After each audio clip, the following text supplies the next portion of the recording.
कैफी आणि मी, शौकत कैफी, अनुवाद जयश्री देसाई. 1947मध्ये जे मुशायरे होत त्यात सुधारणावादी आणि परंपरावादी असे दोन्ही प्रकारचे कवी भाग घेत. सुधारणावादी कवींमध्ये जोश मलिहाबादी, सरदार जाफरी, कैफी आझमी, साहिर लुधियानवी आणि मजरू सुलतानपुरी ह्या सगळ्यांचा समावेश असे. हे कवी आपले नवीन विषय, आपला आवाज आणि काव्यवाचनाच्या आगळ्या पद्धतीमुळे मुशायरा जिंकून घेत.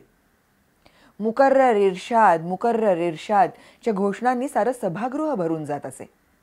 पारंपरिक विचारांच्या कवींना अशी दाद मिळत नसे.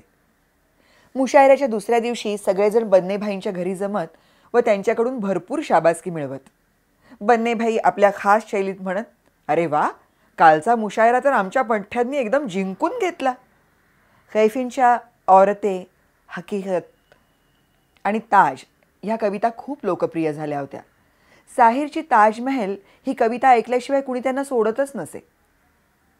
त्यावेळी आजच्या तुलनेत लोकांना उर्दूची समज जास्त होती आणि पारंपरिक प्रेमकाव्यापेक्षा अगदी वेगळ्या असलेल्या सुधारणावादी पुरोगामी कवितांना लोक मोकळी दिलखुलास दाद देत असत. एक प्रसंग आठवतो. माझं नुकतंच लग्न झालेलं होतं. कैफी बहुतेक मलाच प्रभावित करण्याच्या इच्छेने श्रोतृवर्गावर प्रभाव पडेल अशा शैलीत अतिशय रंगात येऊन हकीकते ही त्यांची रचना ऐकवत होते.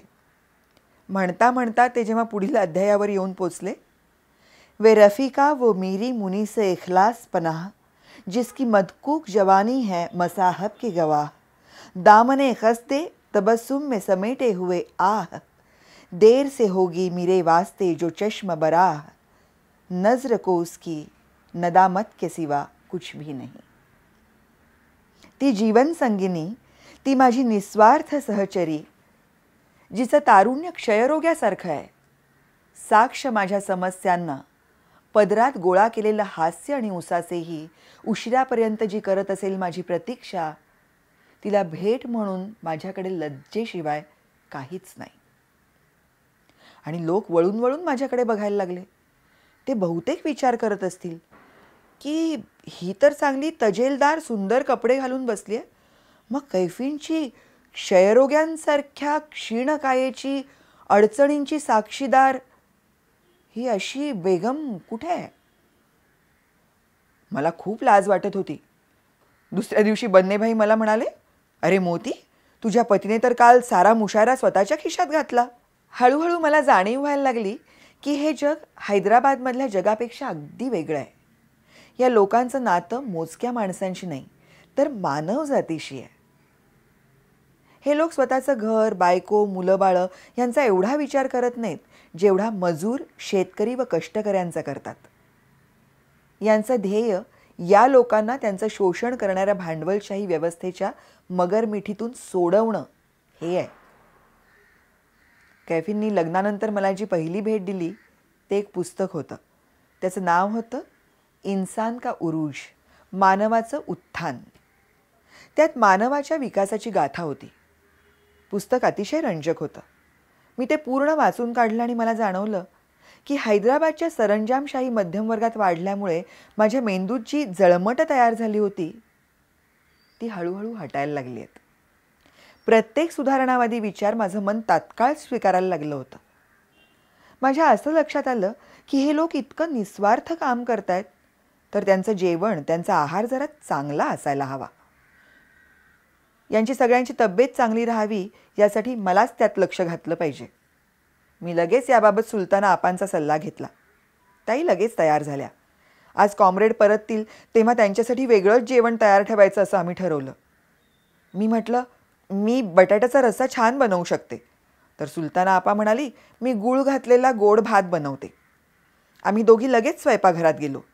स्वयंपाकाला आमचा बेत सांगितला. तो एक मवाळ स्वभावाचा डोंगराळ भागातला माणूस होता. तो म्हणाला, जरूर बनवा. मी त्याला भरपूर बटाटे शिजवायला सांगितले. मग हिरवी मिरची, कोथिंबीर, मीठ वगैरेचं सगळं वाटण करून मी हातांनी ते बटाटे कुस्करले. पण त्याने माझ्या हातांची इतकी आग व्हायला लागली की सारा हात त्यामुळे लाल झाला. बिचारे कैफी कधी तेल लावत, कधी वारा घालत, हळूहळू हसतही होते. दुसरीकडे सुलताना आपा घाबऱ्या घाबऱ्या माझ्या खोलीत आली आणि मला म्हणाली, मोती, मोती गोंधळ झालाय. कॉम्रेड्सच्या परतण्याची वेळ झाली आहे, पण भात अजून शिजतच नाही आहे. मी त्याच अवस्थेत स्वयंपाकघराकडे धावले. माझ्या लक्षात आलं की गुळाच्या शिऱ्यात भात शिजणं अशक्यच आहे.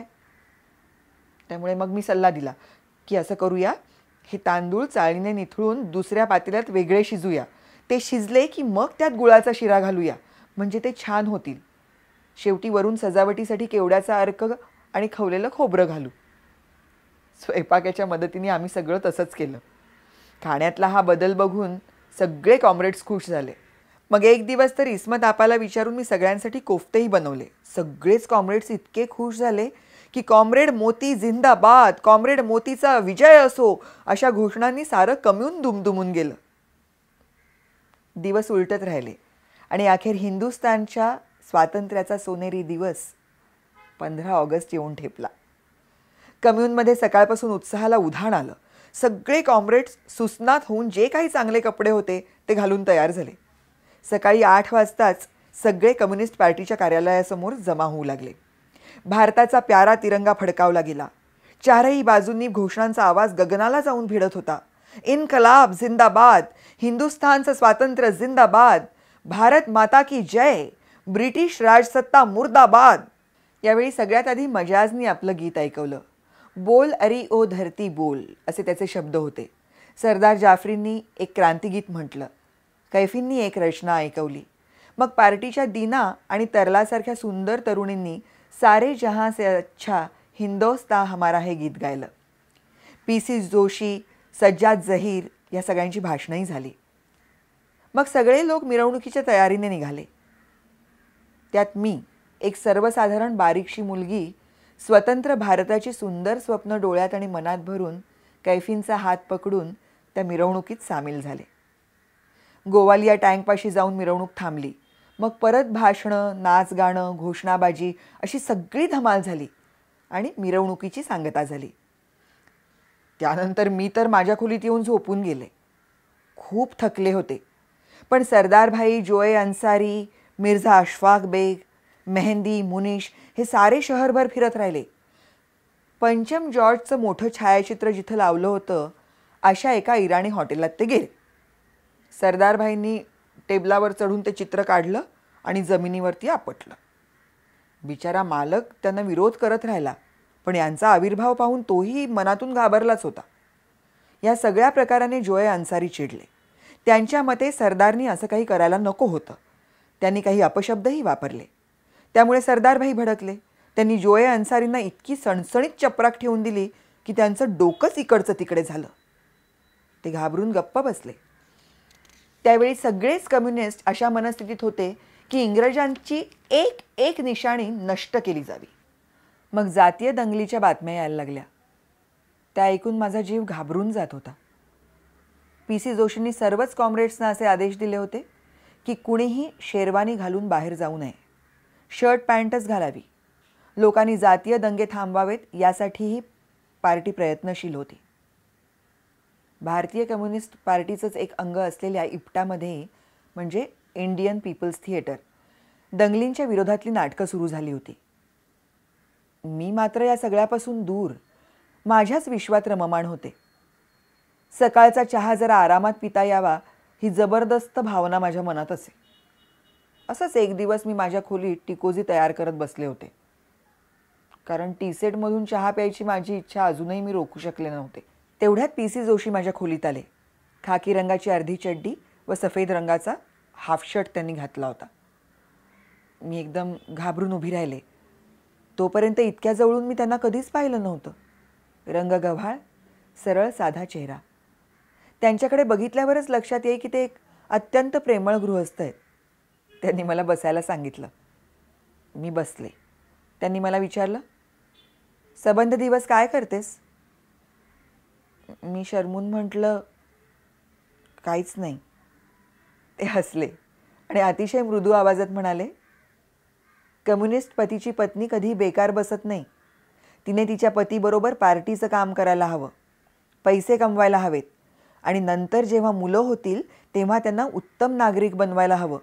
तरच ती कम्युनिस्टाची खऱ्या अर्थानं पत्नी ठरू शकते. हे सांगून ते तर निघून गेले, पण माझ्या डोक्यात त्याने खळबळ माजली. एवढंच नव्हे तर त्यांचे हे शब्द म्हणजे माझ्या काळजावरची अमीट रेषा बनले. त्यांच्या शब्दातील साधेपणा आणि सच्चेपणाची ताकद एवढी जबरदस्त होती की मी मनातल्या मनात त्यांचे शब्द सत्यात उतरवूनच दाखवीन असा निर्णयही घेऊन टाकला. कैफी येताच मी त्यांना हा सगळा प्रकार सांगितला आणि म्हटलं, पैसे कमवण्यासाठी मी जरूर काहीतरी काम करीन. मी पार्टीचे सदस्य नव्हते, त्यामुळे पार्टी माझ्या खाण्याचे 30 रुपये देत नव्हती. ते कैफींना कमवावे लागत होते. पण ते पार्टीचे पूर्णवेळ कार्यकर्ते असल्याने पैसे कमवण्यासाठी जास्त वेळ देऊ शकत नव्हते. त्यांनी जमहुरियत या उर्दू दैनिकात 5 रुपये रोज या मानधनावर एक व्यंगकविता लिहायला सुरुवात केली होती. त्यासाठी रोज त्यांना नवीन विषय शोधावा लागे. ते बिचारे रोज पहाटे 5 वाजता उठून एखाद्या झाडाखाली बसून लिहायला लागत. त्यांना या प्रकारे लिहिताना बघून ते माझ्या जिव्हारी लागत असे. पण मी त्यांना काहीच मदत करू शकत नव्हते. पण PC जोशींना भेटल्यावर मीही काहीतरी काम करून पैसे कमवण्याचा निश्चय केला. कैफी हसायला लागले की मी काय करणार, मी जेमतेम मॅट्रिक, त्यामुळे मला नोकरी कुठून मिळणार. मी म्हटलं, मी शाळेच्या प्रत्येक वार्षिक स्नेहसंमेलनात नाटकात काम करायचे. रेडिओवरच्या नाटकात मी भाग घेऊ शकते. माझा आवाज चांगला आहे.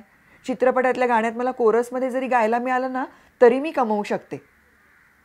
कैफी म्हणाले, ठीक आहे, मी उद्या तुला रेडिओ स्टेशनवर घेऊन जाईन. तिथे दुबे म्हणून माझे एक मित्र आहेत. हे दुबे पुढे HMVमध्ये सरव्यवस्थापक बनले, पण तेव्हा ते रेडिओवर नाटकांचं दिग्दर्शन करत असत.